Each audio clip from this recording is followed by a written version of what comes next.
Bonjour et bienvenue dans ce nouvel épisode du Gagne-Pain. Le Gagne-Pain, c'est le podcast pour découvrir et comprendre les métiers du digital. Je suis Bertrand Jonquois, cofondateur du Gagne-Pain, et notre ambition est de vous présenter à chaque épisode un nouveau métier pour faire les bons choix dans votre projet professionnel et vous aider à trouver le gagne-pain qui vous convient. À chaque épisode, le métier sera présenté, raconté et détaillé par celles et ceux qui le font au quotidien.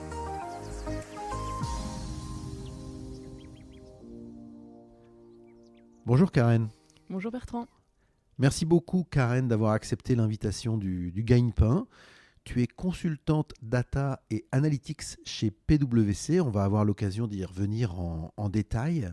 Mais avant ça, est-ce que tu peux te décrire en quelques mots ? Bien sûr, merci de m'avoir invité. Alors j'ai 27 ans.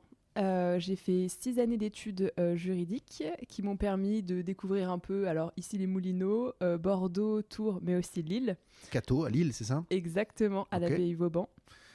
Et après ça, le Covid malheureusement a fait que je n'ai pas pu totalement terminer mes études correctement, mais j'ai repris du coup avec une formation de 2 mois chez DataBird en data analyse. Et c'est comme ça que je suis donc devenue consultante en data et analytics. Excellent, c'est clair, on va avoir l'occasion de revenir là-dessus. Est-ce que tu peux maintenant présenter ton parcours professionnel, ce que tu as fait professionnellement avant d'arriver chez PwC ? En fait, j'ai eu très peu d'expérience professionnelle. J'avais fait 1 semaine en fait de stage pour mon master en droit pénal. J'avais fait quelques emplois étudiants en fait en parallèle de mes études, donc serveur, Fnac, etc.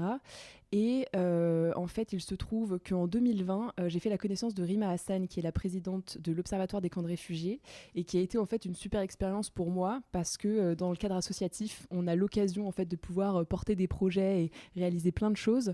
Et donc du coup, c'est principalement par rapport à ce canal associatif que j'ai réussi à développer mes compétences, et notamment en data, justement, suite à ma formation en data analyse. D'accord, donc ce n'est pas les stages, les expériences professionnelles qui ont orienté ce que tu vas nous raconter aujourd'hui, c'est plutôt une expérience, disons, de générosité auprès des réfugiés dans une association qui a changé ton parcours professionnel. On peut dire ça, oui. Et la réflexion du sens que je voulais donner aussi à ma vie professionnelle et à ce que je voulais faire finalement dans les années après mes études. Est-ce que tu peux maintenant nous préciser quelles sont les missions d'une consultante data et analytics chez PwC ? Oui, je dirais qu'on en a 3 principalement. Donc c'est le cadrage des besoins d'abord, ensuite la réalisation, l'exécution technique, et finalement la capitalisation de ce qu'on a fait et puis le suivi en fait tout au long de la mission. Alors, si on revient sur chacune de ces missions, donc le cadrage des besoins, ça veut dire quoi ? Alors c'est vraiment le début de toute mission, c'est les discussions avec le client pour bien comprendre quel est le problème rencontré ou alors la solution recherchée, qu'est-ce qui aujourd'hui pourrait être amélioré, comment on pourrait les aider, et vraiment comprendre à la fois les besoins mais aussi les contraintes, très importants, qui peuvent être techniques ou humaines ou vraiment liées au secteur d'activité. Donc très intéressant parce que ça va nous donner en fait le périmètre de notre action. Après, tu as dit réalisation technique comme deuxième mission, ça veut dire quoi ?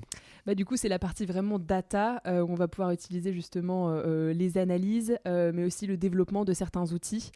Donc, c'est vraiment, par exemple, développer des dashboards, développer des analyses à partir des données partagées par le client et pouvoir répondre du coup techniquement aux besoins parce que en tant qu'équipe data, évidemment, c'est sur ça qu'on nous attend. Capitalisation, tu as dit ça comme troisième mission. Qu'est-ce que ça veut dire ? C'est un peu obscur ça pour moi. Oui, alors en fait, c'est une composante vraiment principale dans le métier de consultant parce qu'en fait, on pose tout à l'écrit, que ça soit pour les comptes rendus de réunion et toujours avoir une trace finalement des choses importantes qui ont été dites et de ce sur quoi on doit avancer désormais, que ce soit sur les slides, dès qu'on a cadré les besoins tout au long de la mission, quand on la termine, tout doit être posé vraiment dans le marbre, dans nos slides, et c'est comme ça qu'on capitalise sur ce qu'on a fait, mais aussi on prouve aux clients qu'on a une écoute active, comme on dit, et qu'on a bien compris ses besoins, bien compris les problèmes et bien répondu justement. Donc on est un peu dans le syndrome PowerPoint là quand même.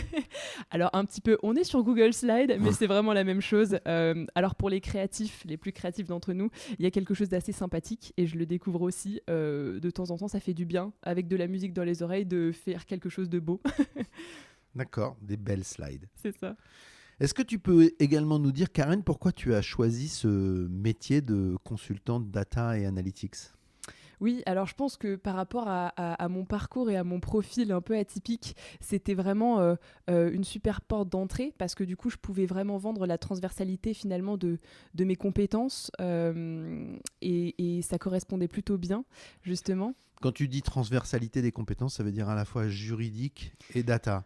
C'est ça, et du coup aussi, plus mais il y a des compétences humaines finalement qui sont un peu exigées dans le métier du conseil. Le fait d'être réactif, d'être rigoureux, quelque chose qu'on apprend énormément en droit évidemment. Le fait d'avoir une communication facile, donc ça dépend un petit peu des gens, mais plein de compétences qui permettaient un peu de capitaliser justement sur qui j'étais, parce que mes expériences professionnelles n'étaient pas forcément à la hauteur. Et là, quand j'ai posé la question, j'ai dit pourquoi. Et si je posais la question comment tu as choisi, on en reviendrait à ton engagement associatif? Oui, forcément, parce que comme je le disais, ce qui est hyper intéressant dans le milieu associatif, c'est que on n'a pas beaucoup de moyens, donc ça repose vraiment sur la bonne volonté des gens. Et donc si on a envie, on peut faire énormément de choses. Et donc finalement, dans le cadre de ma formation avec DataBird, les 2 dernières semaines, c'était pour un projet que j'ai dédié du coup à l'Observatoire des camps de réfugiés et que après j'ai pu continuer justement. Et c'était finalement comme être consultante, c'est-à-dire que l'OCR n'avait pas un dashboard pour suivre ce qui se passait sur les réseaux sociaux et le site internet. Je l'ai mis en place. Je l'ai suivi, je l'ai fait évoluer selon leurs besoins. Donc c'était une vraie expérience professionnelle. Finalement, oui. Et c'est ce que j'ai pu vendre du coup en entretien et ce qui m'a permis, je pense, aussi d'avoir mon poste. Karen, est-ce que maintenant tu peux nous dire quelles sont les 3 principales compétences requises pour ce job de consultante data et analytics chez PwC? Oui, alors je dirais qu'évidemment, en premier, on a les compétences techniques. On a aussi l'écoute active dont j'ai parlé tout à l'heure et puis la rigueur, très important. Tu as évoqué quand on a préparé cet entretien une 3e compétence dont tu avais envie de parler.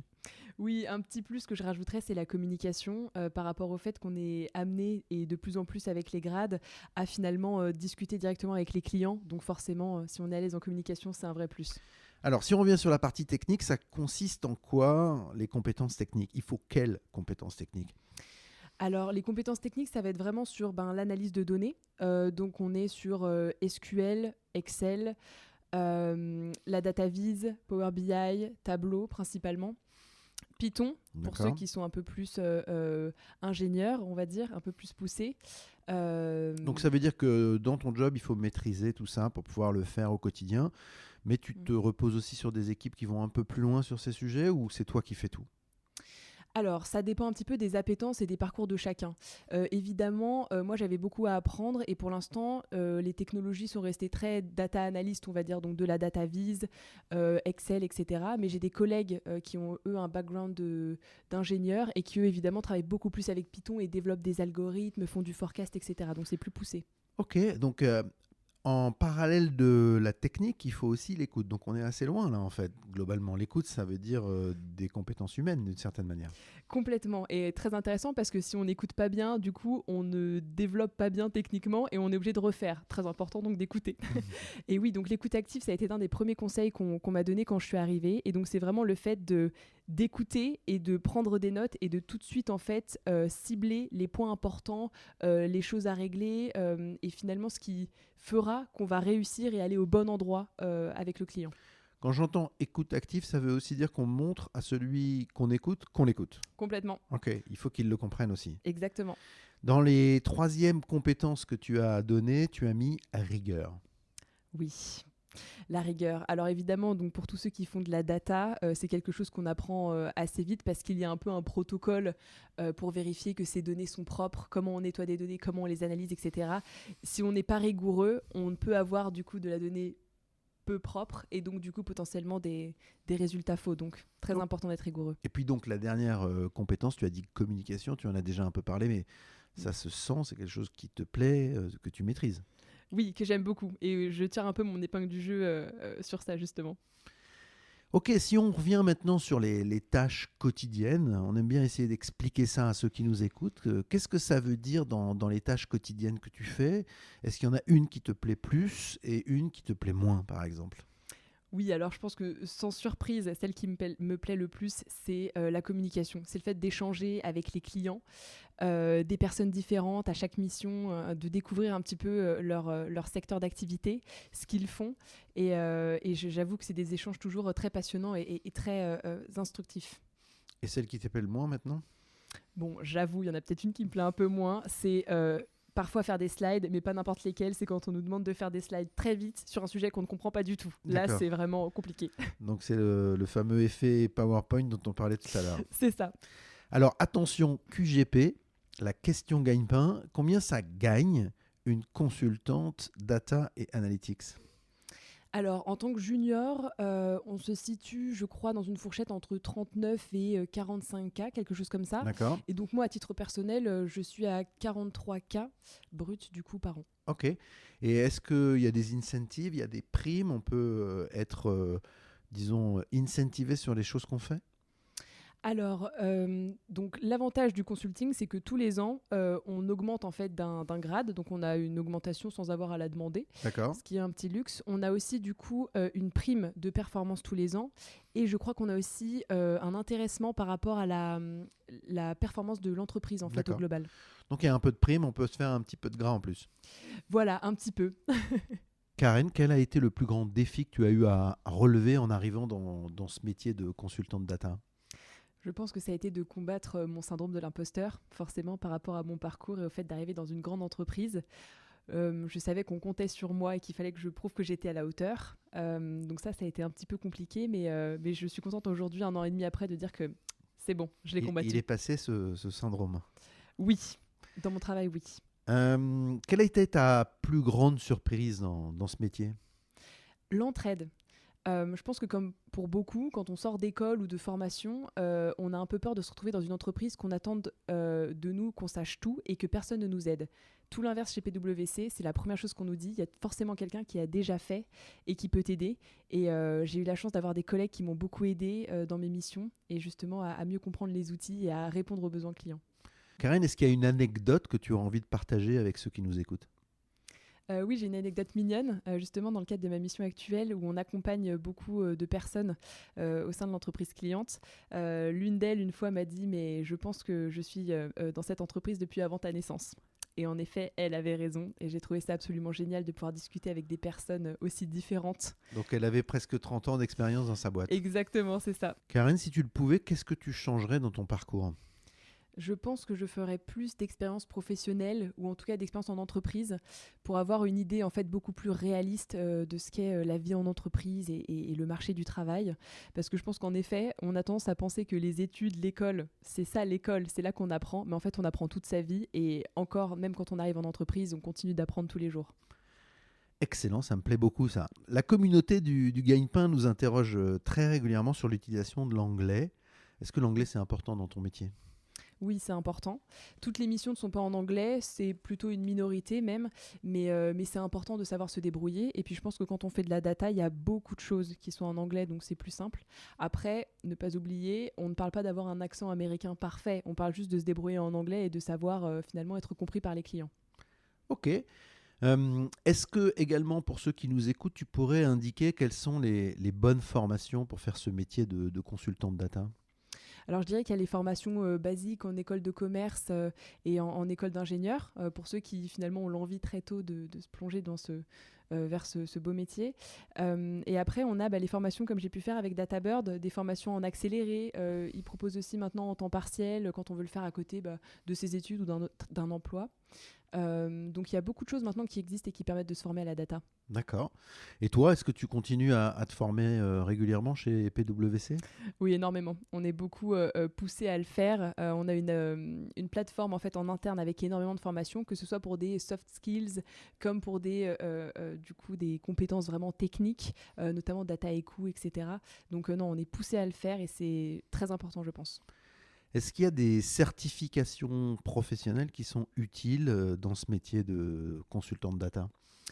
Oui, parce qu'en fait, les certifications prouvent en effet qu'on atteste de compétences, prouvent aussi qu'on s'est motivé à le faire pendant la recherche d'emploi, par exemple, ou en parallèle de nos études. Donc franchement, je conseillerais toutes les certifications proposées par les fournisseurs d'outils, finalement, que ce soit Google, Microsoft, même LinkedIn, par rapport à Excel, etc. Il ne faut pas hésiter, ça prouve vraiment une motivation et une envie de démontrer de ses compétences. Et c'est utile pour faire ce job? Oui. Même si en fait il n'y a pas meilleure école que de faire et finalement de faire des missions en utilisant les outils. Karen, pour ceux qui nous écoutent, est-ce que tu peux nous dire quelles sont les ressources disponibles pour en savoir plus sur ce sujet ?